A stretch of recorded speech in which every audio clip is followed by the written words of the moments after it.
हम मनन चिंतन कर रहे हैं कर्म योग से कर्म भोग पर कैसे विजय पाई जा सकती है।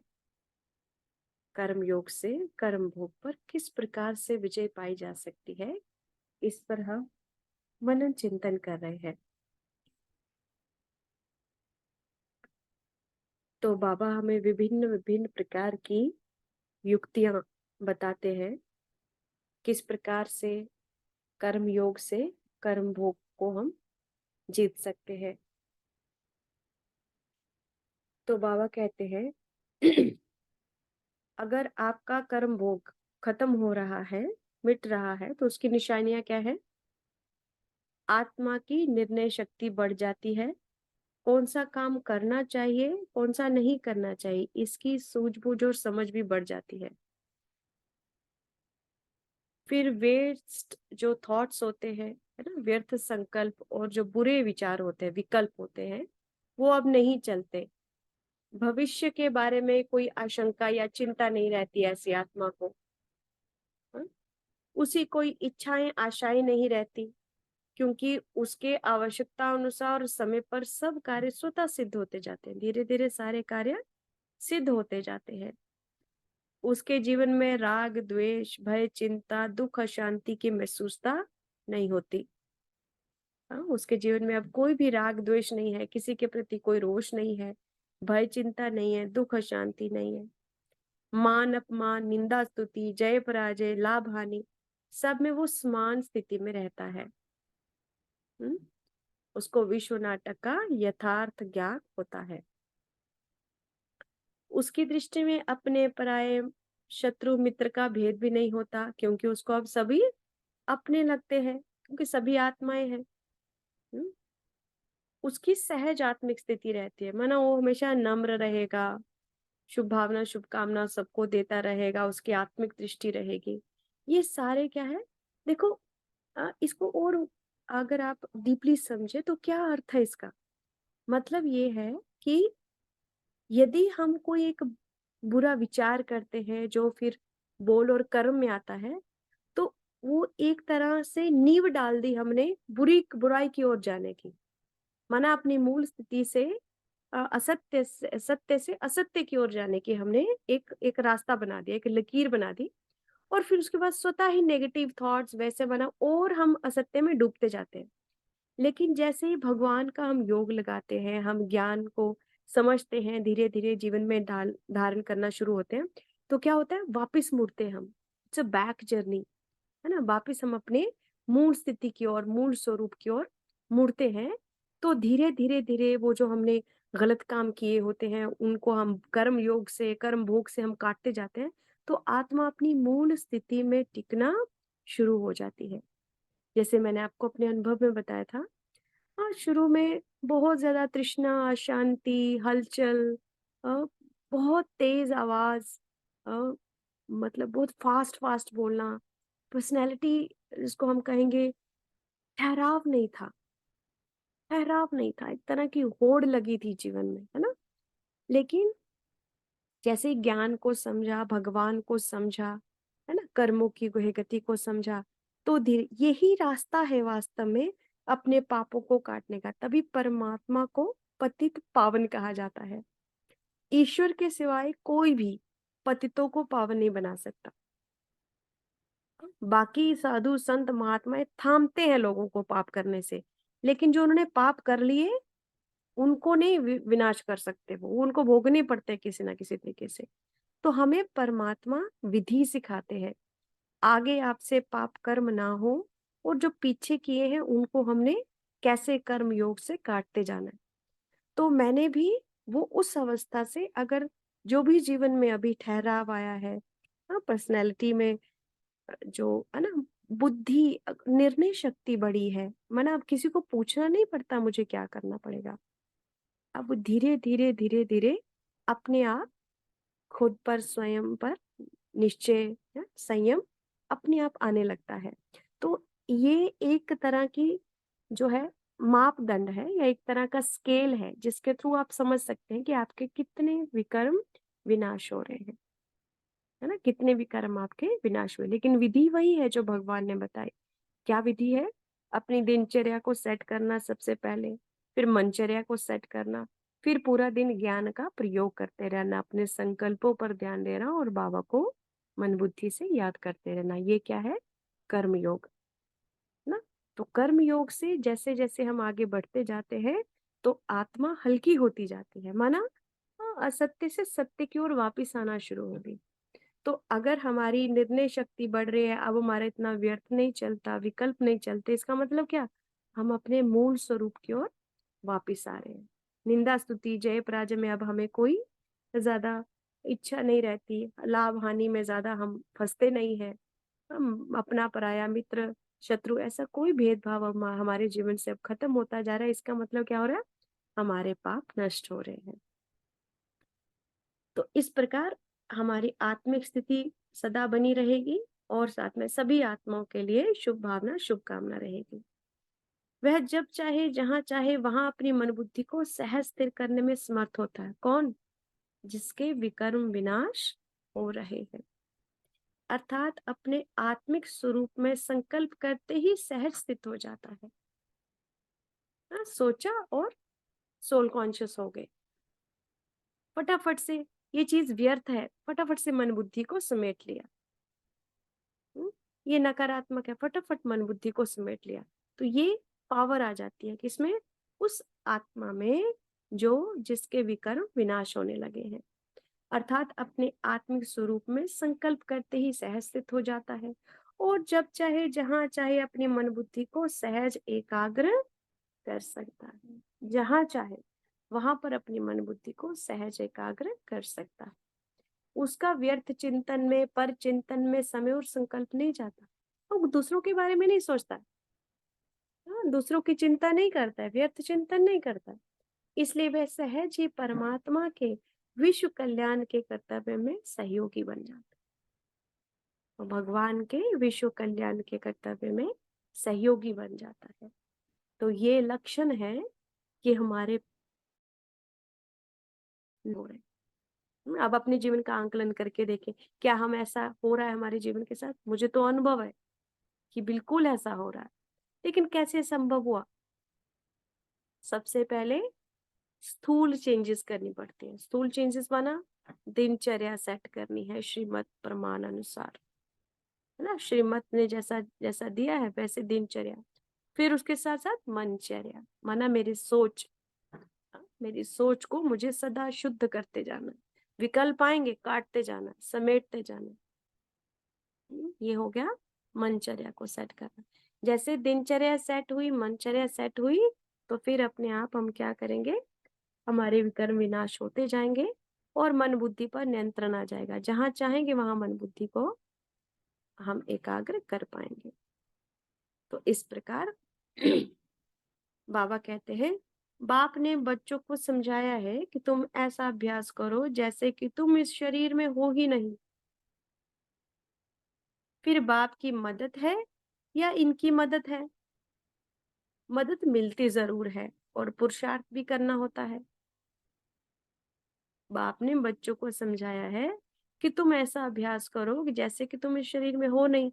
फिर परमात्मा की मदद है या इनकी मदद है? मदद मिलती जरूर है और पुरुषार्थ भी करना होता है। देखा जाता है कि इस याद में रहने से शरीर के जो रोग तंग करते हैं वे ऑटोमेटिकली ठंडे हो जाते हैं। क्योंकि रोगों का मुख्य कारण क्या है? तनाव। रोगों का मुख्य कारण है तनाव। तनाव किससे होता है? जो आत्मा को भारी करती है चीजें। क्या चीज भारी करती है आत्मा को?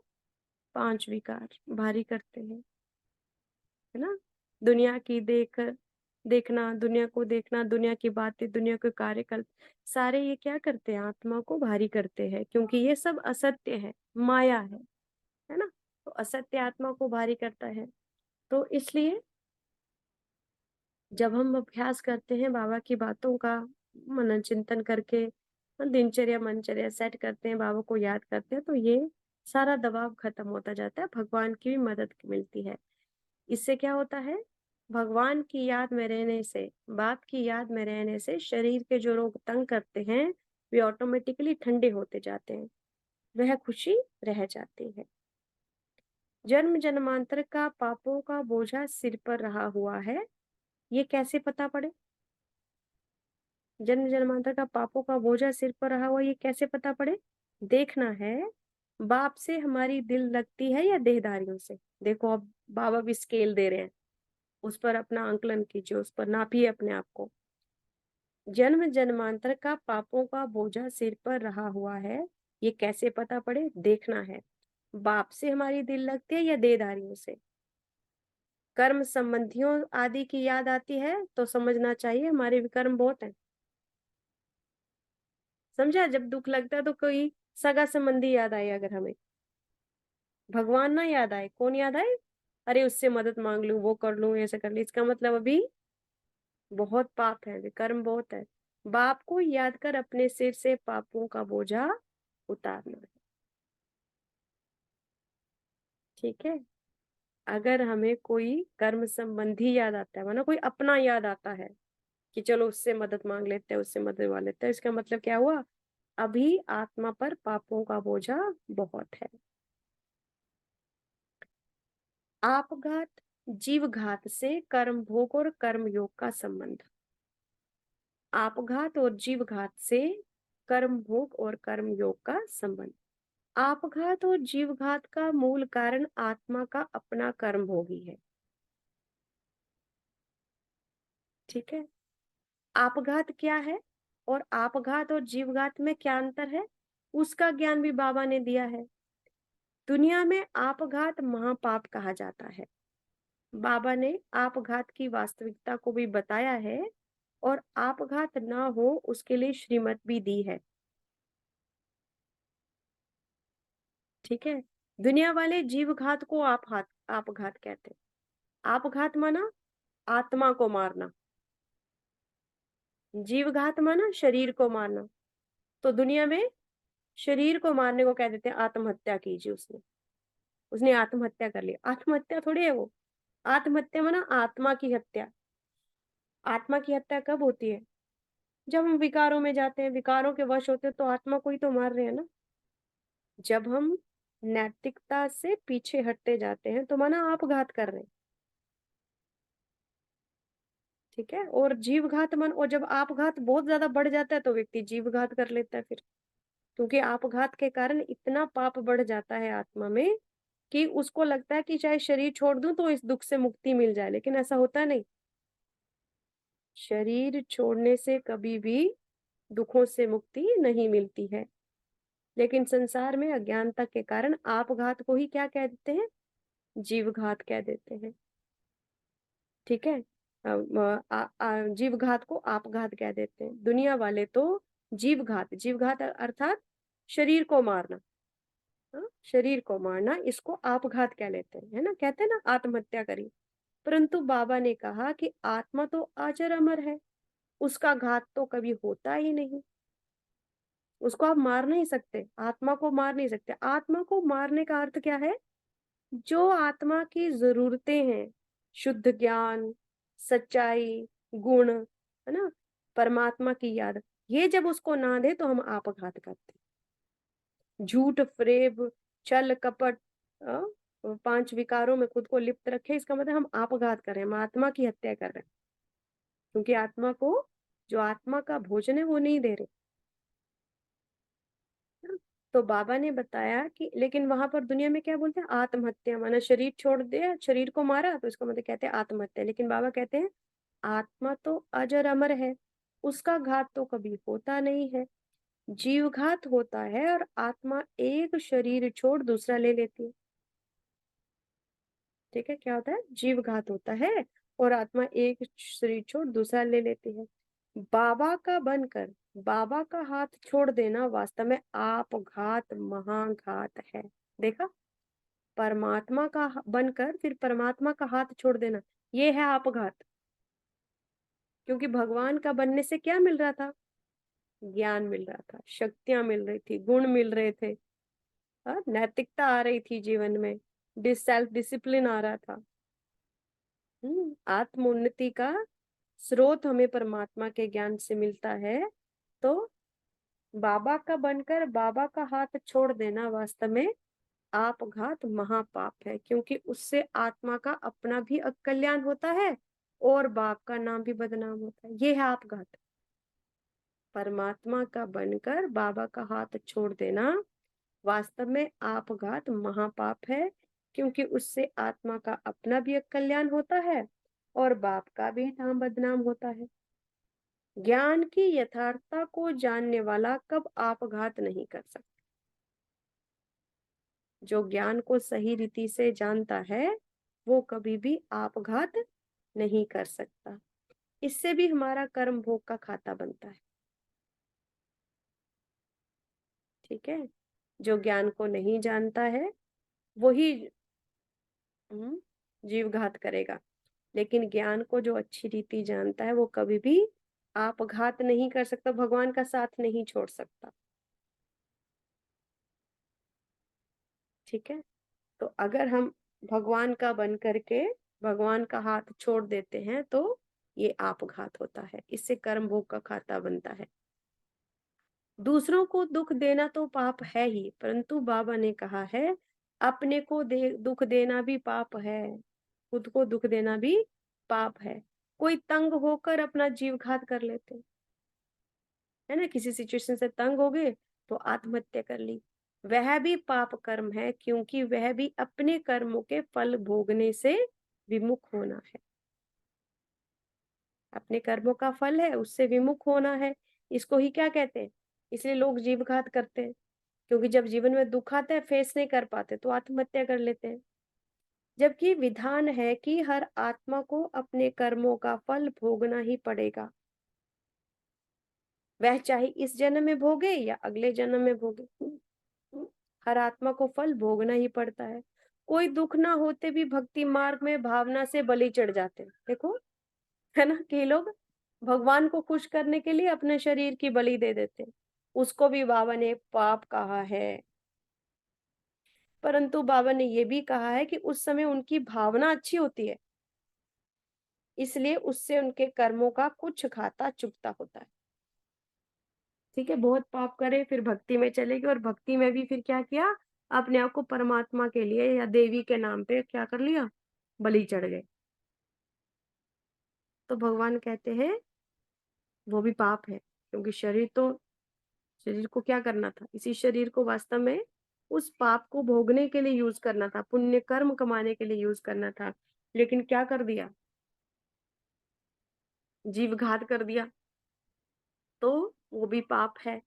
लेकिन क्योंकि भावना अच्छी है उसमें कि हम परमात्मा के लिए निछावर हो रहे हैं या किसी ना किसी तरीके से, तो इसलिए थोड़ा कर्मों का खाता उससे चुकता होता है। मुक्ति, जीवन मुक्ति के लिए कोई जीवित समाधि ले लेते हैं। मुक्ति अर्थात परम धाम जाना, जीवन मुक्ति अर्थात स्वर्ग में जाना। तो मुक्ति जीवन मुक्ति के लिए कोई जीवित समाधि ले लेते हैं, ये भी पाप कर्म है। करते हैं ना कहीं, कि कहीं पर बैठे और बैठे बैठे शरीर छोड़ दिया, क्योंकि मुक्ति, जीवन मुक्ति की इच्छा भी आत्मा को इस जगत के दुख को देखकर ही जागृत होती है। इस जगत के दुख को देख करके ही मुक्ति, जीवन मुक्ति का जो है ना, कहते हैं ना हमें मोक्ष चाहिए भाई, अब हमें मोक्ष चाहिए। तो वो मोक्ष क्यों मिला, क्यों चाहती है आत्मा, क्योंकि इस जीवन के दुखों से वो दुखी हो गई है। तो आत्मा को इस जगत के दुख को देखकर ही जागृत होती है ये भावना भी। ये भी क्या है, ये भी पाप कर्म है। शरीर का त्याग नहीं करना है,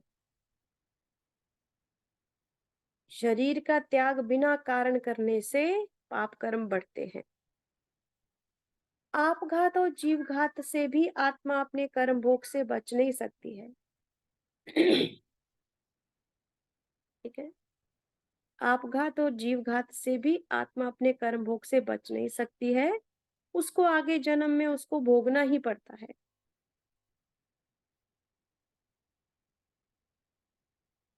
ठीक है, उसको अगले जन्म में उसको भोगना ही पड़ता है।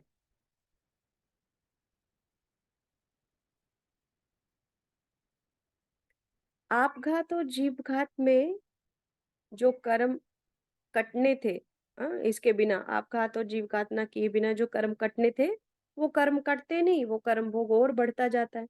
और यदि हम जीवघात कर लेता है, कोई आत्मा जीवघात कर लेती है, तो उसको जो कर्म रह गए, उसको अगले जन्म में भोगना ही पड़ेगा। वैसे तो देखें कोई सहज जीवघात नहीं करता है, क्योंकि मरना इतना आसान नहीं होता। उससे पहले पश्चाताप के रूप में बड़ी कड़ी भोगना भोगते हैं, और वह भोगना असहाय हो जाती है, तब जीवघात करते हैं। ऐसे ही कोई नहीं करता सुसाइड। लेकिन जब बड़ी असहनीय हो जाती है कोई दशा, तो फिर कोई जीवघात करता है। कर्म योग इस आपघात और जीवघात रूप महापाप से बचने का एकमात्र साधन है। क्या करो? कर्म योग करो। कर्म योग ही इस आपघात और जीवघात रूप से बचने का एकमात्र साधन है, परंतु उसके लिए पहले से पुरुषार्थ करना होता है। अथवा ऐसे कहें कि कर्मयोगी आत्मा को कब आपघात और जीवघात का संकल्प भी नहीं आ सकता। जो कर्मयोगी आत्मा होगी ना, वो अपने शरीर की ज्यादा ध्यान रखेगी। क्यों? उसको पता है इसी शरीर से मैंने पुण्य कर्म कमाना है, और मैं इतना पुण्य कर्म कमाऊं कि अगला जन्म क्या, मेरे कई जन्म तर जाए। उसको वैल्यू होगी शरीर की। वो कभी जीवघात नहीं करेगी, ना ही वो आपघात करेगी। आपघात हुआ ना, हम क्या करते हैं, एक झूठ को छुपाने के लिए 100 झूठ बोलते हैं फिर, है ना। एक एक पाप को छुपाने के लिए 100 पाप और करते जाते हैं उस पर। तो ऐसी आत्मा ऐसा नहीं करेगी, ना आपघात करेगी, ना जीवघात करेगी। तो बाबा कहते हैं कर्मयोग आपघात और जीवघात महापाप से बचने का एकमात्र साधन है, परंतु उसके लिए पहले तो पुरुषार्थ करना होता है। अथवा ऐसे कहें कि कर्मयोगी आत्मा को कब आपघात और जीवघात का संकल्प भी नहीं आ सकता है। तीसरे प्रकार की महसूसता है, मन मानता है कि ये ठीक नहीं है, विवेक आवाज भी देता है कि ये यथार्थ नहीं है, लेकिन बाहर से ये विवेक का खून करना भी पाप है। देखो, महसूसता है मन की, मन को पता होता है कि ये काम ठीक नहीं है। हाँ, बुद्धि कहती है कि जो मैं काम कर रहा हूँ ये ठीक नहीं है, सही नहीं है। हम्म। लेकिन हम सुनते नहीं, अनसुना कर देते हैं उसको। ये क्या किया हमने? विवेक का खून किया। ये भी पाप है। जैसे आपघात महापाप है, वैसे ही ये भी पाप के खाते में जमा होता है। ठीक है। आत्मा की आवाज को मारा ना, ये भी हाँ, जमा होता है पाप के खाते में। आत्मा के असली गुण स्वरूप और शक्ति स्वरूप से नीचे आना, अर्थात विस्मृत होना, ये भी पाप के खाते में जमा होता है। आत्मा का जो असली गुण है और शक्ति स्वरूप है, उससे नीचे आना, उसको भूलना भी क्या होता है? पाप के खाते में जमा होता है। क्यों? क्योंकि जब हमें याद नहीं रहता कि हम आत्मा हैं, हमारे गुण क्या है, हमारा वास्तविक मूल नेचर क्या है, स्वभाव क्या है, वो स्वभाव जब हमें भूल जाता, तो हम क्या करते हैं फिर विकर्म करना शुरू हो जाते हैं। हमारी सोच बुरी चलती है, व्यर्थ संकल्प चलते हैं। तो ये भी किसमें जमा होता है? पाप के खाते में जमा होगा। इसलिए कहा जाता है आत्मघाती महापापी। माना जो आत्मा सही सोचती नहीं है, सही कर्म नहीं करती है, बोलती सही नहीं है, वो क्या है? आत्मा की हत्या कर रही है, तो वो महापाप है।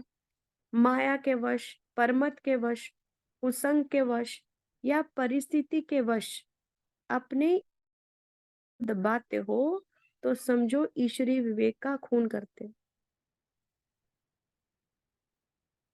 माया के वश, है ना। माया बना, कुछ भी चाहिए मुझे, समझ लीजिए मान शान, कोई प्राप्ति बाहर की चाहिए, माया के वश हो गई मैं। या मुझे किसी चीज की आशा बाहर से है, या मुझे कोई मोह है, काम क्रोध लोभ, कुछ भी माया के वश में होकर के मैंने आत्मा के मूल गुणों में स्थित नहीं रही, वैसा नहीं सोचा, कुछ ना कुछ गलत किया, ये माया के वश। किसी ने मुझे सुझाया, ऐसा नहीं जी, ऐसा चलता है आजकल, ऐसा होता है, परमत ले ली, उसके वश। बुरे लोगों के संगत में आकर के हाँ कुछ गलत किया।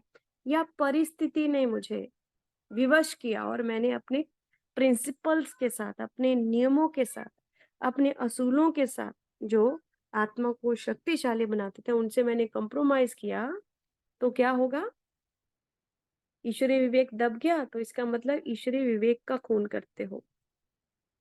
सबसे बड़ा धोखा स्वयं को देते हो कि जो जानते हुए मानते हुए फिर भी स्वयं को श्रेष्ठ प्राप्ति से वंचित कर देते हो। सबसे बड़ा धोखा किसको देते हो? खुद को देते हो, क्योंकि हमें पता भी है, मानते भी हैं, फिर भी हम श्रेष्ठ प्राप्ति से वंचित हो जाते हैं। अपने को अच्छा पुरुषार्थी सिद्ध करना, कोई भी गलती करके छिपाना, ये भी स्वयं को धोखा देना है, वह ठगी करना है ना। कोई गलती की, भगवान से छिपा दी, खुद को स्वीकार नहीं किया कि हाँ ये गलती हो रही है, तो ये क्या है? ठगी करना है खुद के साथ। शरीर को खत्म करने के लिए जीवघात करते हैं, समझते हैं शरीर छोड़ने से दुखों से छूट जाएंगे, परंतु ये भी महापाप है और अधिक दुख भोगने पड़ते हैं। ये क्या है? महापाप है और अधिक दुख भोगने पड़ते हैं। आपघात या जीवघात के लिए दोषी कौन? अर्थात करने वाली आत्मा स्वयं या कोई अन्य आत्मा? ये एक विचारणीय प्रश्न है। ठीक है, आपघात या जीवघात के लिए दोषी कौन है? करने वाली आत्मा स्वयं या कोई और आत्मा? तो हम यदि इस पर चिंतन करें तो कौन है जिम्मेवार?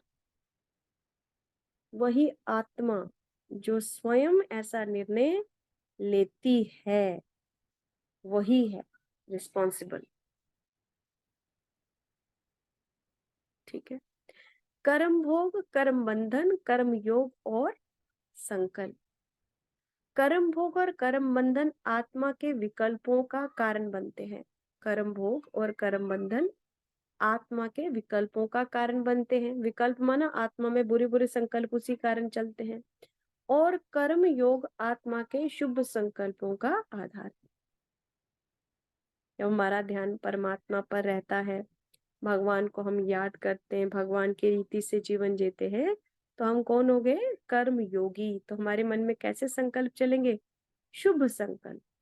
अभी संगम का सुहावना समय, विकल्पों से मुक्त हो, शुभ संकल्पों में प्रवृत्त हो, सच्ची मुक्ति जीवन मुक्ति को अनुभव करने का समय है ना। अभी संगम का सुहावना समय चल रहा है, तो हमें क्या करना है? विकल्पों से मुक्त होना है। विकल्प अर्थात बुरे संकल्प, शुभ संकल्पों में सदा रहना है। सच्ची मुक्ति जीवन मुक्ति को अनुभव करने का समय है ये। इसलिए हमको अपने संकल्पों पर बहुत ध्यान रखना है, उनकी बचत करनी है और श्रेष्ठ कार्य में लगाकर पुण्य का खाता जमा करना। ठीक है ना, इसलिए हमें अपने संकल्पों पर बहुत ध्यान रखना है, उनकी बचत करनी है और श्रेष्ठ कार्य में लगाकर पुण्य का खाता जमा करना है। संकल्पों का कर्म भोग और कर्म बंधन से क्या संबंध है और संकल्पों का कर्म योग में क्या महत्व है? देखो, ये बहुत गहरी और याद रखने वाली बात है, बहुत इंपॉर्टेंट। संकल्पों का कर्म भोग और कर्म बंधन से क्या संबंध है और संकल्पों का कर्म योग में क्या महत्व है? एक अप्रत्याशित स्वप्न और संकल्प। प्रश्न है, मनुष्य भविष्य के लिए चिंतित क्यों है? जीवन में सबसे श्रेष्ठ सुरक्षा क्या है और उसकी गारंटी क्या है? और सबसे श्रेष्ठ संचय क्या है? तथा सबसे बड़ा सहयोगी संबंधी साथी कौन है? एवं सबसे बड़ी प्राप्ति क्या है जो आत्मा को सदा सर्वदा और सर्वत्र साथ देती है?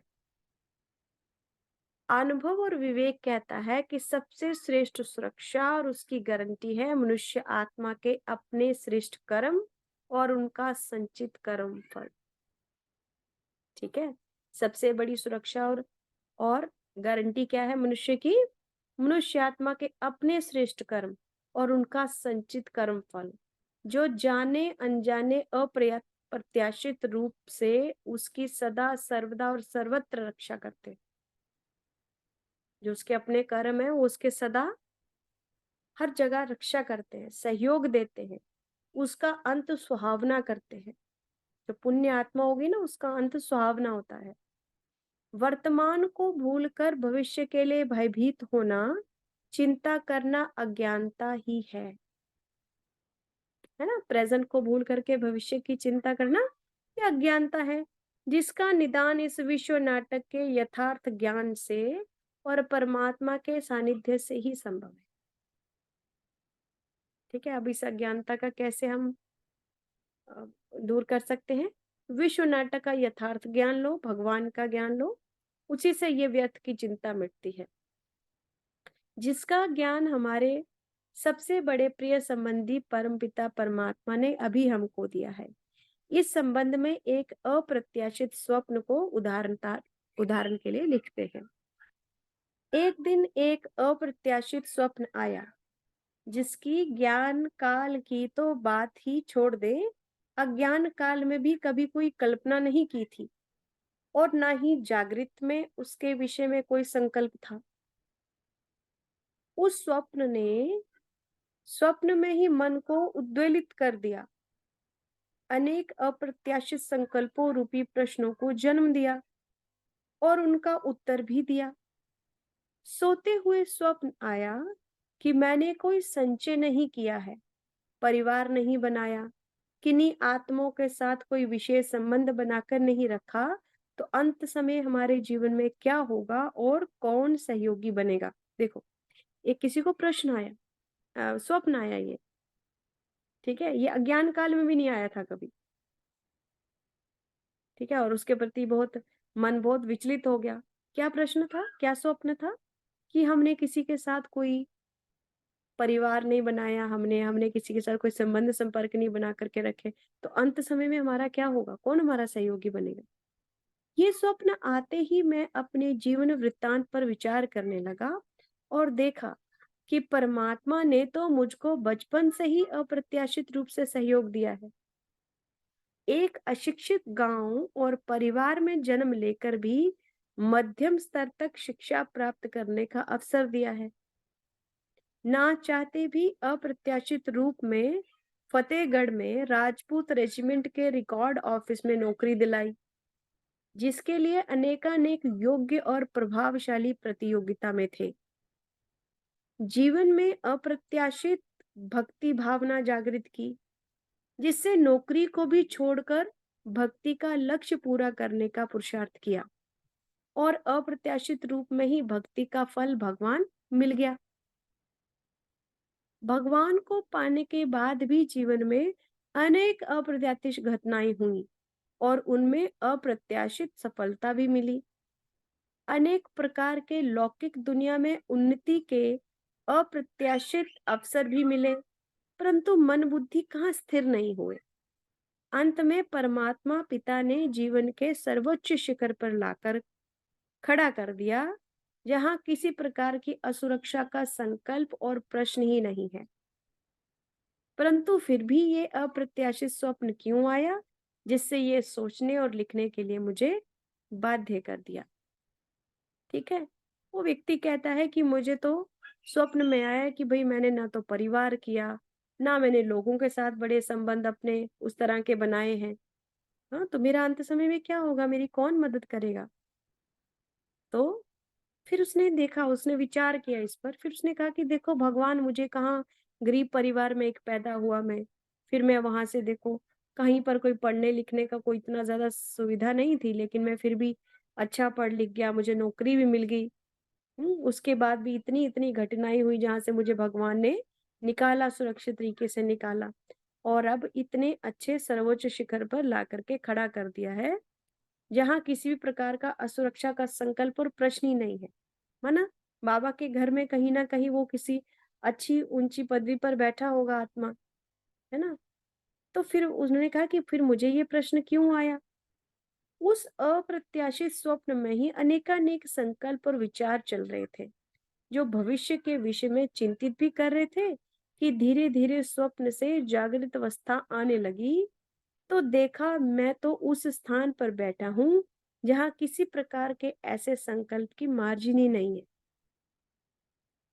मैं कल्प के सर्वोत्तम समय संगम युग पर खड़ा हूँ, विश्व के सर्वोत्तम समाज और परिवार में हूँ, संस्था के सर्वोत्तम स्थान पर, और उसमें भी विशेष पांडव भवन में रह रहा हूँ। सोचो ये कौन आत्मा थी?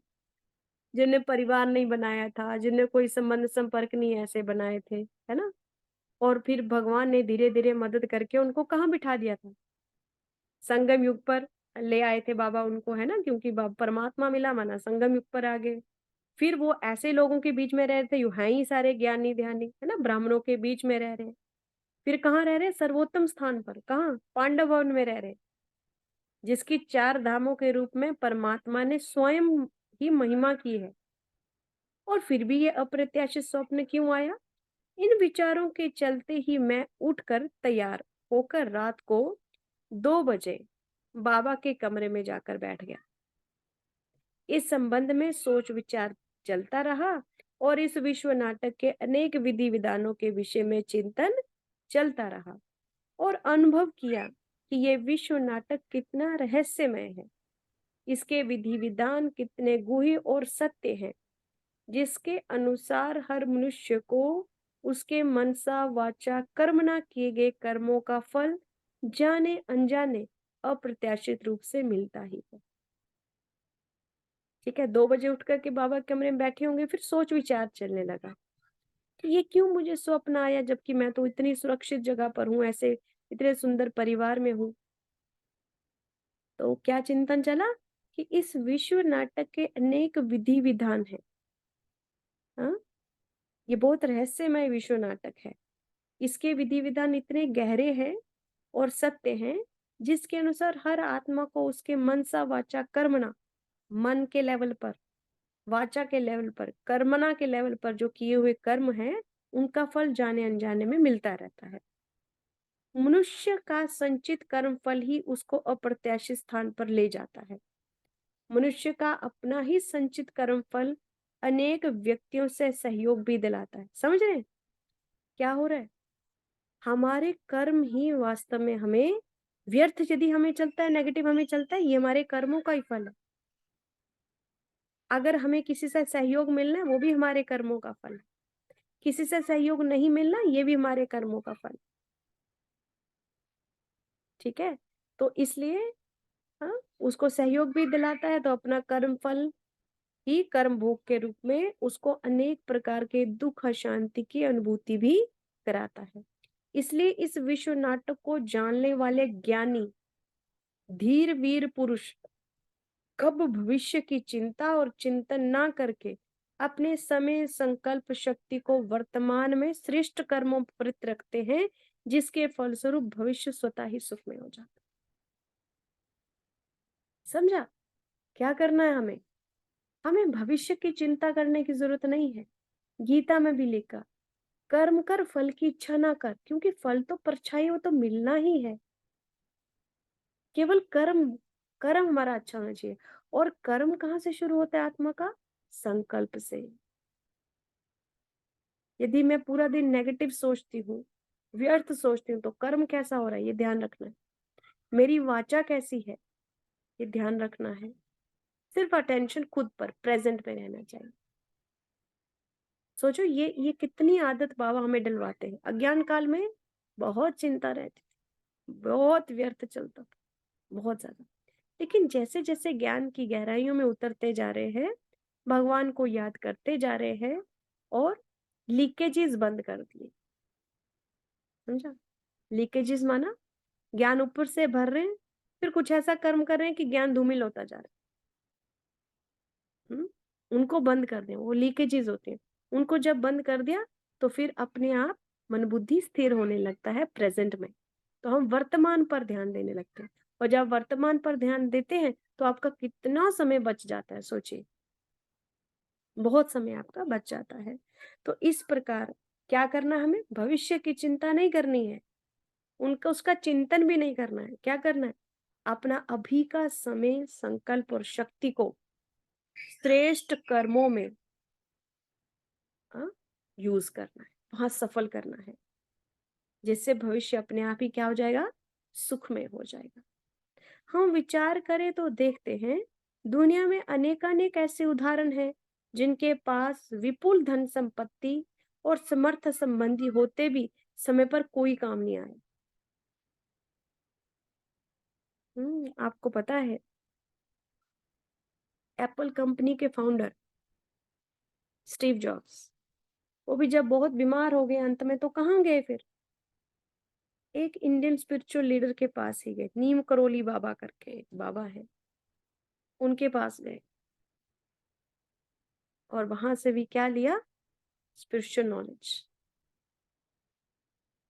और बताते हैं वो कि जीवन में आपका वास्तविक साथी कौन है? आपका शरीर। हम्म।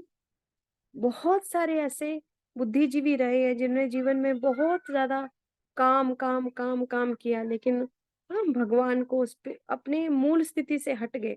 जब हटे तो अंत में फिर वहीं पर वापिस आना पड़ा। कहते जब सिकंदर भी मर रहा था, उसने कितना लूट मार करी थी धन को जोड़ने के लिए। जब वो भी मर रहा था तब भी उसने क्या किया? उसने बोला कि जब मेरी मैं जब मरने लगा, वो कहते जब मेरी शव को लेके जाएंगे तो मेरे हाथ खुले रखना, मेरे हाथ ऐसे फैलाए हुए रखना ताकि लोगों को मैं संदेश दे जाऊं। और मैंने जो हीरे जवाहरात जो है उनको बिखेरते जाना नीचे और उनके ऊपर से मुझे लेते जाना, कि ये पत्थर कंकर जिनको बटोरने के लिए मैंने जीवन का इतना समय बर्बाद किया, इतनी हिंसा करी, वो मैं कुछ भी साथ नहीं लेके जा रहा हूँ, हाथ खाली छोड़ना है ऐसे। तो ये सब बातें हमें क्या याद दिलाती है? कि हमें केवल स्वयं वर्तमान को अपने समय को, संकल्प को, शक्ति को श्रेष्ठ कर्मों में बिजी रखना है। हम्म। आज हम अपने ऑफिस से, जहाँ से हमारा ट्रांसफर हुआ, वहां से हम विदा ले रहे थे, लेकिन हर आत्मा जिस रूप से मेरे साथ मिली, मैं बाबा को धन्यवाद कर रही थी कि बाबा, यदि आपका ज्ञान हमने प्रयोग नहीं किया होता यहाँ पर, तो आज ये प्यार और श्रद्धा, बहुत सारे लोग रो रहे थे। तो ये जो आंसू इन आत्माओं के आंखों में मेरी वजह से आ रहे हैं, मेरे लिए आ रहे हैं, ये आपका मुझे क्या है? फल है। आपका मुझे वरदान है, आपकी कृपा है मुझ पर। यदि ईश्वर का ज्ञान हम लोग अपने कर्म क्षेत्र पर प्रयोग ना करें, तो आज तो सबके मन की भावनाएं, इधर घर के परिवार के लोगों की भावना नहीं है एक दूसरे के प्रति। तो भगवान का ज्ञान जितना हम जीवन में प्रयोग करते जाते हैं, उसका अभी तो कुछ भी प्रयोग नहीं किया। सोचिए, इतना कम प्रयोग करने के बाद भी, क्योंकि अभी निपुण नहीं हुए इस रास्ते पर, तो कितना दुआओं का खाता बाबा जो है वो जमा करवाते जाते हैं। और सभी मुझे यही विशेष दे रहे थे, मैम आपका पक्का आपका सेटलमेंट हो जाएगा, आपको इतनी दूर नहीं फेंक सकते, आपको एकदम से सही जगह मिलेगी। तो ये क्या थी? दुआएं। और इतना निश्चिंत भाव और इतना अच्छा लग रहा था आते हुए भी, कि एक सुंदर सा दृश्य ये परमात्मा की कृपा से होता है। जबकि आज इस समय क्या है? सभी आत्माएं मन से खाली हैं, किसी के पास किसी को अपना एक संकल्प देने का समय नहीं है। तो परमात्मा कहते हैं केवल अपने वर्तमान को, संकल्प को, शक्ति को श्रेष्ठ कर्मों में प्रवृत्त रखो, जिसकी वजह से आपका भविष्य अपने आप सुखमय हो जाएगा। हम विचार करें तो देखते हैं दुनिया में अनेक अनेक ऐसे उदाहरण हैं जिनके पास बहुत धन संपत्ति है, बहुत संबंध संपत्ति होते हैं, लेकिन अंत में कोई काम नहीं आता। उन्होंने दुखी होकर अनाथों की तरह देह का त्याग किया। और कई ऐसे भी हैं जिन्होंने अनाथों के रूप में बचपन बिताते हुए भी ऐसे महान बने कि दुनिया उनको आज भी याद करती है, जैसे कबीर है, तुलसीदास है ना, थे अनाथ, लेकिन दुनिया आज भी उनको कितनी श्रद्धा से याद करती है। साथ ही ऐसे सोच विचार करते करते यज्ञ के अनेकानेक आदि रत्नों और वरिष्ठ भाई बहनों के जीवन वृत्तांत भी हमारे सामने आए, जिनके साथ मुझे रहने और सेवा करने का सुअवसर मिला। जो मम्मा बाबा दादी दीदी दादी के साथ साथ मेरे जीवन के आदर्श रहे, आदर्श हैं और आदर्श रहेंगे। उन भाइयों में मुख्य हैं यज्ञ के आदि रत्न, जिनको प्यारे बाप दादा ने कल्प वृक्ष की जड़ों में बिठाया है।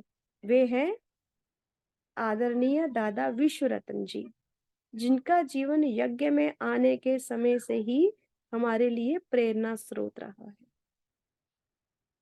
आदरणीय दादी जी ने भी अनेक बार कुमारों के क्लास में उनको आदर्श के रूप में सामने लाया है। देखो, इनका नाम बड़ी बार सुनते हैं हम। दादा विश्वरतन। दादी भी बहुत बार कुमारों की क्लास में उनको आदर्श के रूप में सामने लाते थे, उनके व्यक्तित्व को, उनके गुण कर्तव्यों का वर्णन करते थे, जिन्होंने आदि से ही एक भरोसा, एक बल, एक आश विश्वास के आधार पर अपने जीवन को यज्ञ में समर्पित किया, अपने समय श्वास संकल्प को सफल किया और अंतिम मंजिल पर पहुंचने के अंतिम दिन तक यज्ञ सेवा की और चलते फिरते सहज ही देह का त्याग किया। जीवन समर्पित कर दिया ना परमात्मा को, सेवा में जीवन समर्पित कर दिया। दादा विश्वरतन के अतिरिक्त वरिष्ठ भाइयों में रविदत्त भाई जी, खन्ना जी, गुरमुख दादा जी, संतराम भाई का जीवन वृत्तांत सामने आया, जिन चारों के अपने परिवार है, पुत्र पौत्रे हैं। चारों ने ही यज्ञ में अपने तन मन धन से सेवा की और अंत तक अपना श्वास समय और संकल्प सफल किया, परंतु चारों में अपनी अपनी विशेषता रही और भिन्नता भी रही। रविदत्त भाई जी ने अंत तक यज्ञ में सेवा की और अंत में मधुबन में ही अपनी देह का त्याग किया। खन्ना जी और गुरमुख दादा ने भी अंत तक अपना समय श्वास संकल्प यज्ञ सेवा में सफल किया, परंतु अंत समय देह त्याग के समय अप्रत्याशित रूप से अपने लौकिक संबंधियों के पास जाना हुआ। वहां भी उन्होंने अपने जीवन के अंतिम श्वास सफल किए और यज्ञ से उनको हर प्रकार का सहयोग मिला। और संतराम भाई जी को, जी जो अंत तक तन मन धन से यज्ञ सेवा में तो रहे, परंतु लौकिक परिवार के ही साथ रहे, फिर भी उनका संचित कर्म फल अंत समय अप्रत्याशित रूप से यज्ञ में लेकर आया और अंत में यज्ञ में ही अपना देह त्याग किया। हाँ, पुण्य का खाता, देखिए पुण्य का खाता। यज्ञ से हर प्रकार सहयोग उनको मिला। इन सबके जीवन के विषय में विचार करें तो उनके संचित कर्म फल के आधार पर ही परमात्मा और दैवी परिवार के भाई बहनों का स्थूल और सूक्ष्म सहयोग मिला। संचित कर्म, पुण्य कर्म। तो अब हमें अपना खाता देखना है, कितना कितना जमा हुआ। संचित कर्म कितने जमा हुए, ये देखना है। दादा विश्वरत्न जी तो सारे यज्ञ के लिए आदर्श हैं ही, परंतु इन चारों ने भी निरसंकल्प होकर एक बल, एक भरोसे, एक आश विश्वास के आधार पर अपना तन मन धन यज्ञ में सफल किया। कोई संचय नहीं किया, कोई संचय नहीं किया, यज्ञ सेवा में रहे लगे रहे और उस एक बल, एक भरोसे और एक आश विश्वास ने अंत तक उनको सहयोग दिया। अंत में यहाँ पर ही संकल्प को विराम मिला और आत्मा ने निर्णय किया कि कर्म फल का संचय ही सबसे श्रेष्ठ संचय है, वही जीवन की सर्वश्रेष्ठ सुरक्षा है। ठीक है, तो हम अपनी सुरक्षा के लिए धन एकत्र करते हैं। हम सोचते हैं लास्ट में, देखो जैसा संकल्प होता है ना, वैसी ही आपको प्राप्ति होती है। जो लोग सोचते हैं ना धन इकट्ठा करो, ये बीमारी में काम आएगा। एक बार किसी चिंतन चल रहा था, नहीं पैसा ही सब कुछ है, देखो अगर आपका कोई अंग खराब हो जाए तो अंग भी आप खरीद सकते हैं पैसे से। हाँ लेकिन किसी का अंग मिलना भी आपके भाग्य पर और यदि पुण्य इतना तो अंत समाज तक आपका अंग खराब होगा ही नहीं। और जब ये वस्त्र छोड़ने लायक हो जाए तो छोड़ दो उसको, क्या फायदा किसी का अंग ले करके इसको, है ना, ये फटे हुए कपड़े को सिल सिल के चलाने का क्या फायदा। तो जीवन ऐसा हो जो अंत समय तक ये देह स्वस्थ रहे और फिर हम सहजता से ईश्वरीय याद में शरीर छोड़े, ऐसा हमें पुरुषार्थ करना है। तो क्या क्या इसका अर्थ क्या निकलता है, हाँ, इतने चिंतन का, कि हमें कभी भी अपने भविष्य की चिंता नहीं करनी है, हमें अपने प्रेजेंट को संभालना है। अभी मेरा एक एक संकल्प समय स्वयं सफल होना चाहिए। तो यहाँ तक संकल्पों को विराम मिला, आत्मा ने निर्णय लिया कि कर्मफल का संचय ही सबसे श्रेष्ठ संचय है और इसी से जीवन की सर्वश्रेष्ठ सुरक्षा है। अपनी ईश्वरीय प्राप्तियों को सामने रखकर सदा निश्चिंत, निरसंकल्प, निर्भय होकर रहना और ईश्वरीय सेवा करना ही हमारा परम कर्तव्य है। ठीक है, भगवान से जो जो प्राप्त हुआ है उसको सामने रखकर सदा निश्चिंत, निरसंकल्प, निर्भय होकर रहना और ईश्वरीय सेवा करना ही हमारा परम कर्तव्य है। कर्तव्य अधिकार की प्राप्ति अवश्य कराता है। समझा, जब हमने कर्तव्य निभाया, देखो मैक्सिमम लोग अधिकार मांगते हैं, ये हमारा अधिकार है, हमारा फंडामेंटल राइट है जी। कितने ज्यादा केसेस कोर्ट में जाते हैं, देखो this is violation of my fundamental right. लेकिन कोई भी अपने ये नहीं जानता कि मेरी फंडामेंटल ड्यूटीज भी हैं, कुछ कुछ डायरेक्टिव प्रिंसिपल्स हैं, कुछ फंडामेंटल ड्यूटीज हैं मेरी, उसको नहीं समझते लोग। लेकिन फंडामेंटल राइट वायलेट हो जाए तो फटाफट से कोर्ट में जाते हैं।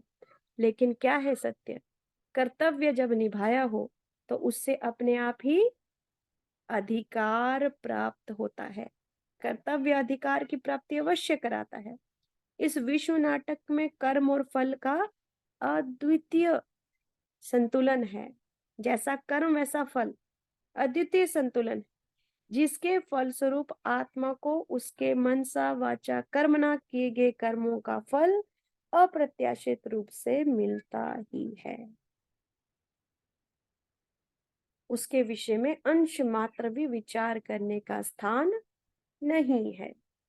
इसके साथ अनेक भाई बहनें, दादियों का जीवन सामने आया, जिनको भले पूर्व जन्म के कर्मानुसार बड़ी बीमारी थी, परंतु वर्तमान में किए गए अपने पुरुषार्थ के आधार पर उनको सर्व आत्माओं का सहयोग मिला और वे उस कर्म भोग की वेदना से मुक्त रहे। सोचिए, आप बीमार हैं, आपके पास इतने भाई बहनें खड़े हैं आपकी सेवा करने के लिए, आपको बीमारी फील ही नहीं होगी, आप तो सुरक्षित हाथों में।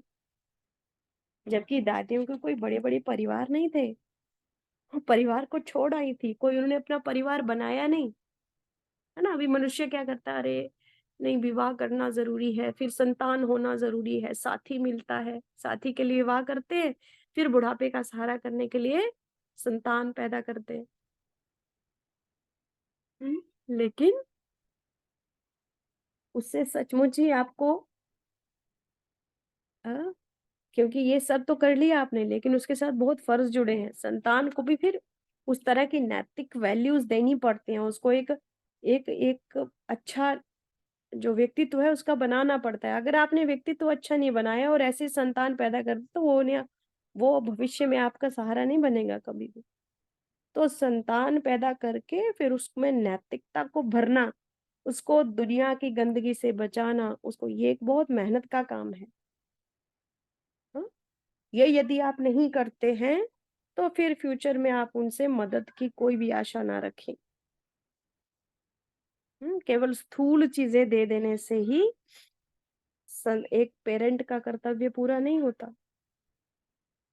इसलिए बड़े बड़े बुद्धिजीवी कहते हैं कि ये 21 ईयर्स प्रोजेक्ट है। If you go for a child, this is 21 year 22 years project. You have to totally work on it. Physical भी उसकी जरूरतें पूरी करो, मेंटल भी जरूरतें पूरी करो उसकी। सब सामाजिक सब जरूरतें पूरी करेंगे तो आप फ्यूचर में उसका जो है वो सुख, जैसा कर्म वैसा फल मिलता। तो बहुत इस तरह से आत्मा के जो कर्म है वही जो है उसके काम आते हैं अंत में। तो पुरुषार्थ के आधार पर ही उनको सर्वात्माओं का सहयोग मिला दादियों को, क्योंकि उन्होंने बहुत पुण्य कर्म किए। इनमें हम सबकी प्यारी आदरणीय दादी प्रकाश मणि जी, ध्यानी दादी जी, भोली दादी जी, दादा आनंद किशोर आदि आदि मुख्य हैं।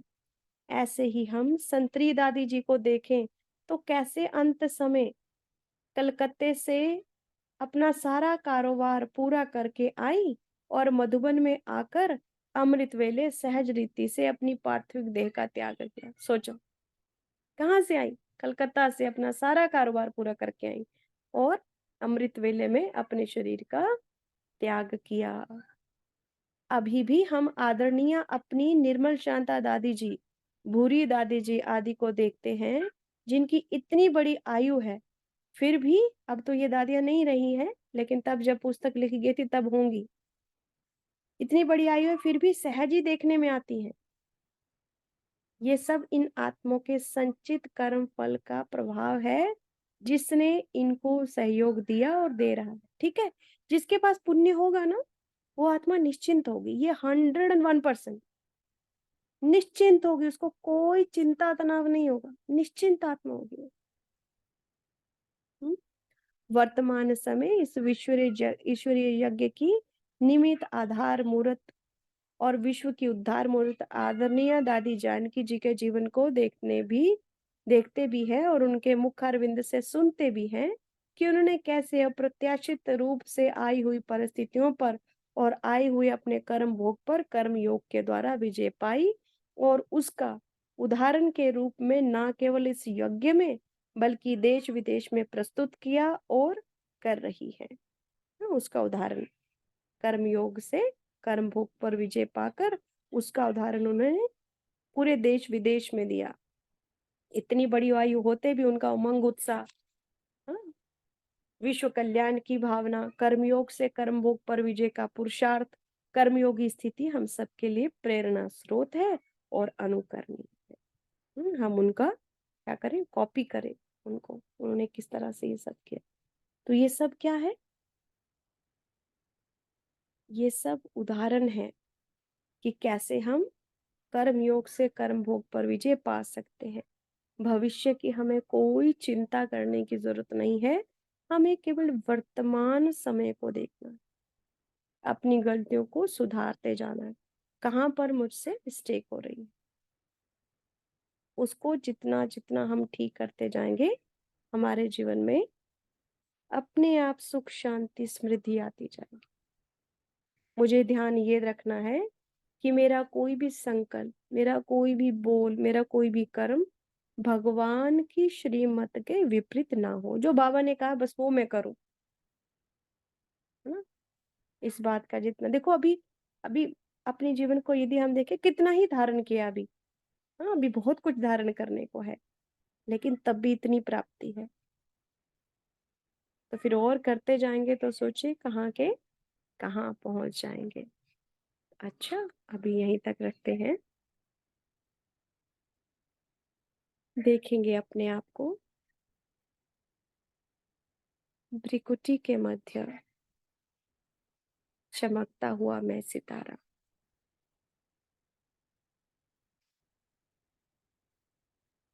इस आत्मा को चलाने वाली मैं चेतन शक्ति।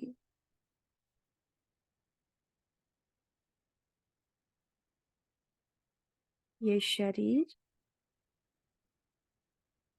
मेरा वस्त्र है, ये कर्मेंद्रियां मेरे कर्मचारी हैं,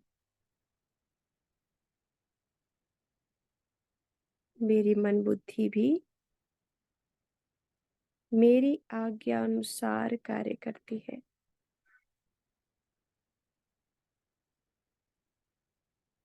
मुझे अब अपनी मन बुद्धि को केवल वर्तमान में रखना है, भविष्य की कोई चिंता नहीं, क्योंकि यदि मेरा वर्तमान सही है तो भविष्य मेरा सुंदर होगा ही। इसलिए सुबह से लेकर शाम तक मुझे ध्यान रखना है, क्या मेरी सोच परमात्मा की श्रीमत पर है, क्या मेरे बोल भगवान की श्रीमत अनुसार है, और मेरे कर्म ईश्वरीय मत के अनुसार हो रहे हैं। बाबा की सबसे बड़ी श्रीमत है, खुद को आत्मा समझकर परमात्मा को याद करो। सदा याद रखो कि मैं आत्मा हूँ और परम धाम मेरा मूल वतन है। मुझे अपने कर्मों के खाते को यहीं पर भस्म कर वापिस घर जाना है।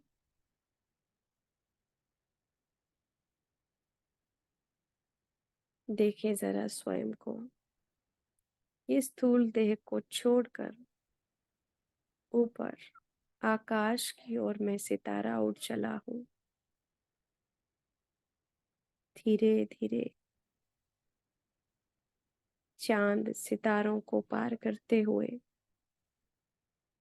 सूक्ष्म वतन को भी पार करते हुए मैं आत्मा पहुंच गई हूँ परम धाम में, सुनहरे लाल गगन का वो आकाश, जहाँ पर मेरे प्यारे बाबा अपनी किरणों रूपी सहस्र बाहों में मुझे समेटने के लिए आतुर है। चले और खड़े हो जाएं परमात्मा माँ की किरणों रूपी गोद में।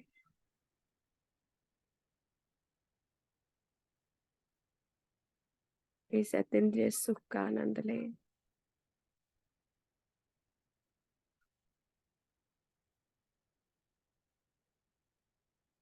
बाबा को अपने दिल की बात बताएं। बाबा, ये जीवन आपका है, आप अपनी श्रीमत से कैसे मुझे इस भव सागर को पार करने में मदद कर रहे हैं। कितनी आपकी पालना मुझे मिल रही है, इसके लिए आपका कोटि कोटि धन्यवाद प्रभु। आपने मुझे इतने उत्तम ज्ञान के लायक समझा।